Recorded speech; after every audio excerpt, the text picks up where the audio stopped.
Dito muna tayo sa magandang balita. Parents Welfare Act. Okay yan. Parents Welfare Act of 2025. Ito po yung proposed bill ni Senador Ping Lacson. Alam po niyo kung ano ang layunin nito? Inuobliga po ang mga anak na tumulong sa mga magulang. Okay? Ibig sabihin, huwag pabayaan, huwag magpabaya sa kung ano ang kalagayan ng kailang mga magulang, lalo na pag tumatanda ito, nagkakasakit, nangailangan ng kalinga. At hindi lang ho yan, kung hindi meron pang pagkakakulong ng 6 na buwan at pinagbabayad pa ng 100,000 pesos, ang sino mang lalabag dito sa Parents Welfare Act of 2025. Okay? Maganda po ito. Tinuturing na criminal offense pag hindi sumunod at nagpabaya ang mga anak sa kalagayan ng kanilang magulang. Pasintabi na po, marami naman po mga anak na nagmamahal sa mga magulang mula umpisa hanggang sa uli. Okay? Sa ngayon.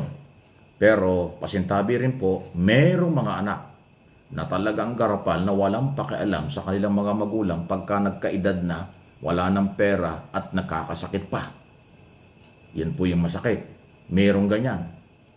Pinapagalitan, kung ano-anong harassment na ginagawa, parang walang utang na loob. Ngayon, pag nagawa po itong batas na ito at umaasa naman ako, personal kong paniniwala yan, na susuportan ito ng mga senador at congressman dahil ito ay para sa mga lahat ng katatandaan, lahat ng mga parents, at yung mga bata at kanilang anak, magiging parents din sila.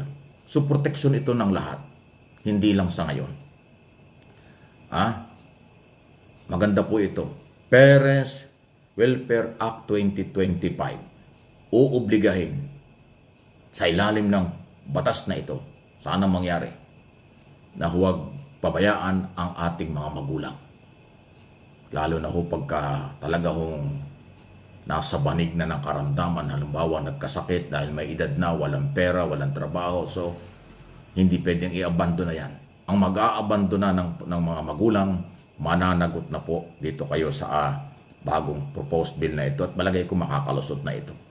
6 na buwan pagkakakulong, magbabayad pa kayo. Parang 100 to 300,000 pesos ang pwedeng maging kabayaran. Tsaka kaya yun.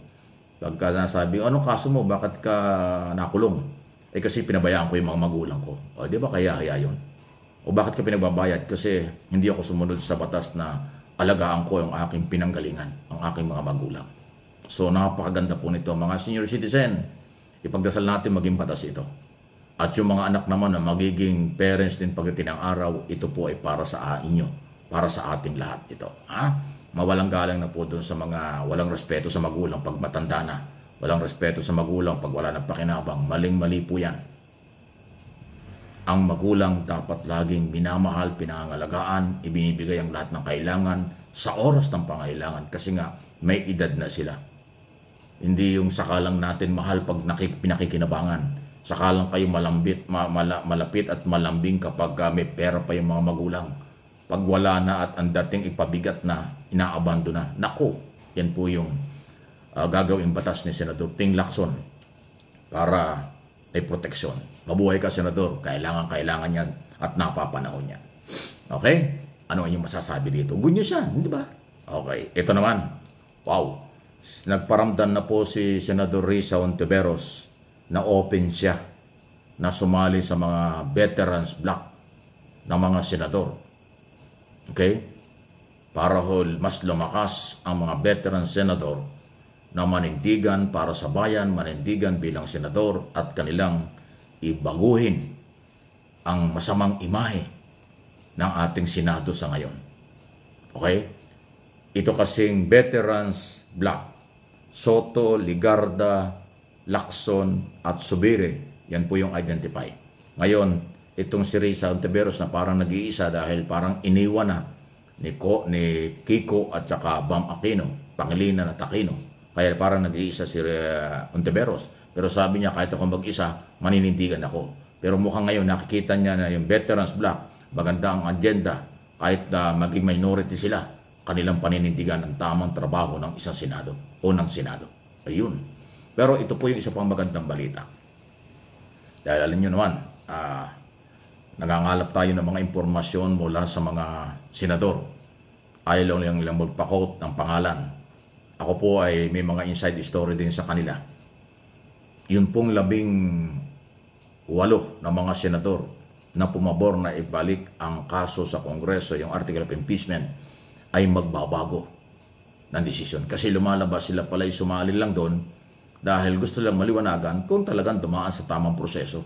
Pero ngayon na ipaliwanag na po ng Kongreso na konstitusyonal na ayon sa proseso, ang article of impeachment, nakukumbinsi na sila. Kaya hindi na po buo yung 18 na parang hindi lang dismissal ang gusto, kung gusto talaga ibinalik yung kaso. Actually, si Joel Villanueva nagsalita na nag-uusap-usap na daw silang mga senador ngayon na 1 week after ng SONA ng Pangulo. Pagkatapos yung reorganization, maglalagay ng Senate President, by Majority Leader, Minority Leader, Chairman ng mga committee. Pagkatapos ng reorganization ng Kongreso at Senado, yun ang talagang gagawin. In 1 week, magta-trial na sila. Good news na po ito.